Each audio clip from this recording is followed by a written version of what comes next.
Okay, so this is what we'll do. Out of respect of you, for one, I do appreciate that you're not going to run away from this conversation. And again, just for your clarity, if at any point you don't want to answer a question, just let me know. And if you feel that a question is offensive to you, you also don't have to answer that. Okay? So all I'm going to, I just want to make sure that we have some clarity here. But what I'm basically going to do is I want to get some clarity because maybe you're being misunderstood. Sometimes the words that we write aren't perceived the same as if someone can actually hear it in your voice. So I you agree? I believe with me that's probably true. I'm pretty high strung, as you can probably already know. Absolutely, because I just got a message here, and it said, like what made me look at it right now, because I've been actually doing something this whole time, but I saw a message from, there's a lady named Elisa Garcia, and she wrote to me, she tagged me in, she said, how do you know, let me read it verbatim. I think I saw it already. How do you know She said, how do you know these people? Yeah. What the F? So yeah, I know. I didn't know, I don't know what's going on. So I guess the first question is, a lot of people think that you're a racist. So are you a racist? No, not for, let me tell you something, not at all. Okay, so what do you say to that? Someone may look at your comments and say, oh my gosh, this guy's a racist. What would you say to that? What would you like to clear up in regards to their thoughts? I don't even know how to answer it because none of us had a choice in our color. So this hate stuff is too much for me. I grew up when we lived on two different ends of the town. I'm 58 years old. So, and I'll be honest with you, when I was younger, we used to drive by that end of town, and us younger white kids would be like, wow, we wanted to see you people. We never had the hate, and I never seen the hate until now. We got a president that's, I mean, I hate to say it, but, and I hope nobody gets offended, but he's half white, half black, and he doesn't like his white side, and he's a Muslim.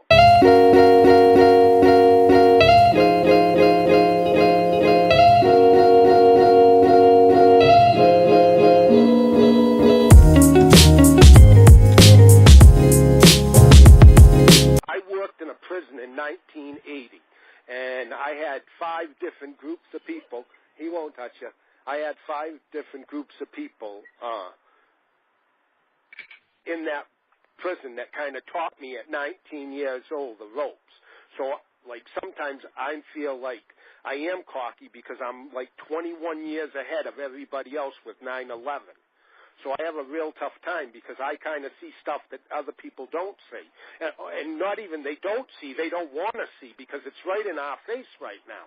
I mean, they're destructing our country right before our eyes, and they're using race to do it because they don't have the numbers, and now they don't have the power in the White House. Okay, so it's nothing to do with race for me. Man, we're all brothers and sisters in God. You know that. Absolutely. So now, just for context, because I just want to make sure, you did just say that our current president is half black, half white, and Muslim. You didn't mean our current president, our last one. Okay, our last one. Now, for those that are just like getting in, right? This all started from the Texans owner Bob McNair, where he said that we can't have inmates running the prison, referring to NFL players, right?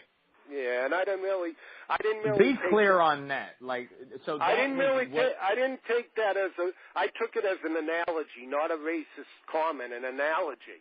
And it's turned around for some reason. And like I said, I have the prison experience. So yeah, because this got going with. Let me read it here. So your first comment was his First Amendment right says he can say it. The communist NFL is just that communist. Wait, let me finish. A political tool to keep the sheep occupied. I no longer watch. I love my country more. And then you go on to put Lawson in. Okay, boom, boom, boom. And then Jawad Johnson gets in. And he asks you about what about the NFL is communist? Is this just a buzzword used for something you dislike? And you say So what is your thoughts about this? Like, what are you really trying to say about the original comment? Because that really happened. He really referred to his players as that. That really happened. I don't see it again. I didn't say it as referring to anybody as anything. He used an analogy. I could give you one that's kind of racist, okay? And we use it. Oh, I don't even want to go here because you're going to be mad at me. But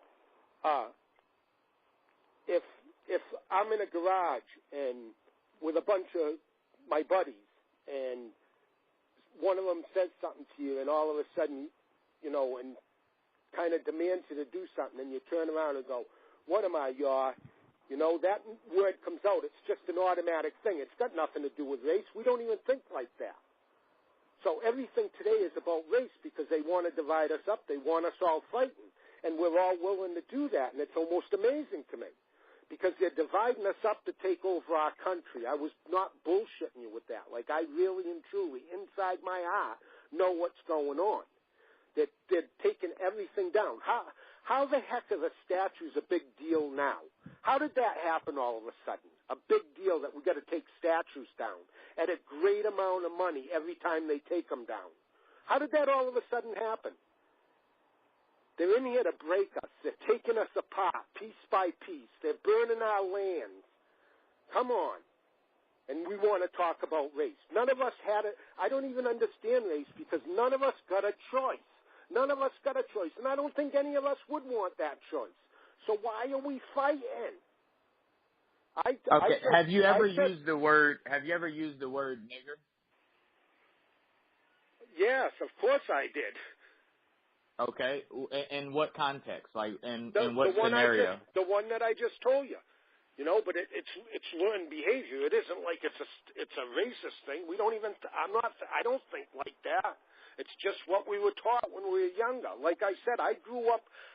But you didn't just use it. You didn't just use it. Now it was more like a fill in the blank. I'm asking, like, do you ever use the word nigger? No, but I will tell you this. Okay, I'm going to go this far with you. Okay. When I was about 8 or 9 years old, my father worked in a leather factory. Okay, and I told you we grew up where we lived on two different ends of town. Okay, and I mean that, like, segregated, two ends of town. I grew up in Boston, south of Boston, but I went through the Boston busing crisis. So that's a real problem for me that we're all the way back and worse than that. It's almost amazing to me. But when my father was a young man, and I'm only 7 or 8, and I told you I'm 58, okay, he brought one of his buddies home from work. And he was a black man. And he was a very, very, very black man, okay, so dark-skinned. Now, my father brought him home. I'm young. He wasn't allowed in our neighborhood. A Jewish neighbor across the street came out of the house and started yelling at my father, "You part of that word into this neighborhood, don't you?" My dad went outside, screaming, yelled, called him into the middle of the road, wanting to fight him and saying, "Hey, you're not telling me who I can and can't bring to my house. This is my friend and my coworker, so you shut the fuck up," basically. That's my upbringing. Okay? I don't know.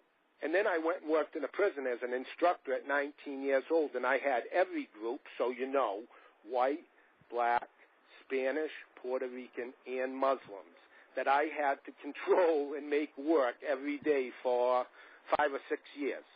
So I couldn't have made it in there if I was a racist. I couldn't have did it. It's not possible. And I did. And I learned a lot of lessons in there that most people are not privy to because, I was a young kid. A lot of the inmates liked me for that. One, I'd let them smoke weed behind the oven. So they'd be nice to me and take care of me and kind of watch my back and tell me when I was fucking up and when I went out of line and said something because I've always been like this. I'm a straight shooter. I'll talk to anybody about anything. But I'm going to be strong in my beliefs until you can change my mind. That girl that said to you, "How do you know these people?" She's response said something, and all I did was ask her a simple question. And I said, it's a serious question. For me, I wanted to know.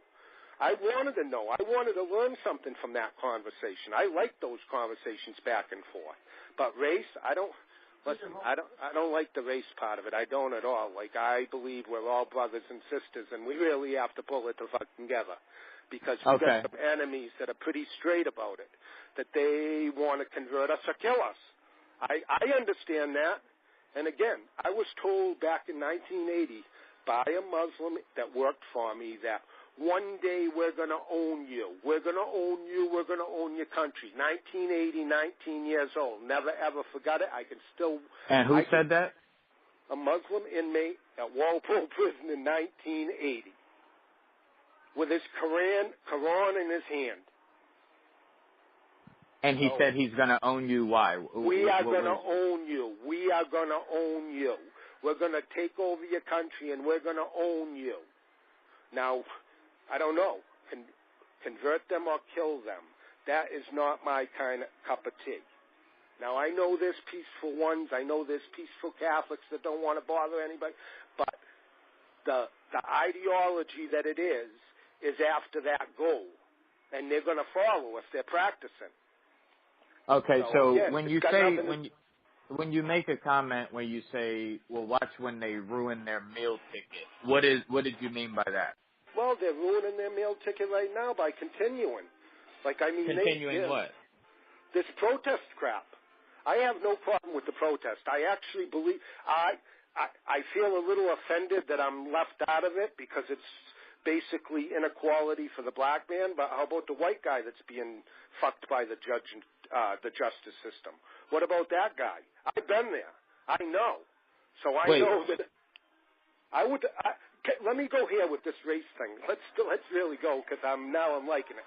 Hey, I don't really see us having a race issue. I see us having a line issue, and that line's the blue line. And the poor cops are the ones that suffer and lose their life over it. But right now, they're not cops anymore. They're pawns for the government, and their job now is to rape us, bully us, and extort us. That's their job.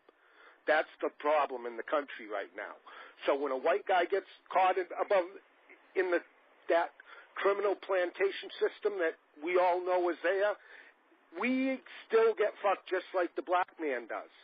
So you feel that it's equal? You feel that it's equal? No, I don't. I definitely believe that you guys. I definitely believe you guys probably cheated a little bit more. But I don't want you to leave me out of it, like we are too. So again, taking your little piece out, it doesn't help the cause. Make sure you know there's everybody. It's the line issue. That blue line is the problem. We have a blue line, and the justice system is really a criminal. Okay. Do you know about like Eric Garner? Do you know about Philando Castile, Alton Sterling? Yep. Okay. What are your thoughts about that? Like, is that's still the blue line? They're still being used as a pawn? Did someone make them do those things? Because those are clearly clear. I mean, even Michael Brown. These are clearly unarmed black males. Michael Brown, I don't want to. Michael Brown, I'm not giving no sympathy to. I'm sorry. Why doesn't Michael Brown give any sympathy? Because he was a bully. Because he was a bully, and what he did beforehand. So what did he do beforehand? He went and pistol whipped a small little guy in his convenience store. Are you kidding me? There's Michael Brown pistol whipped. Yeah, there's video of him beating up a 52-year-old man, sucker punching him and beating him up. He's 260. Okay. This moment is not about tap water nor your favorite bottled water. This is about alkaline water. Call a distributor today to discuss finance options. 1-800-660-9431. Change your water, change your life. Now back to your favorite podcast.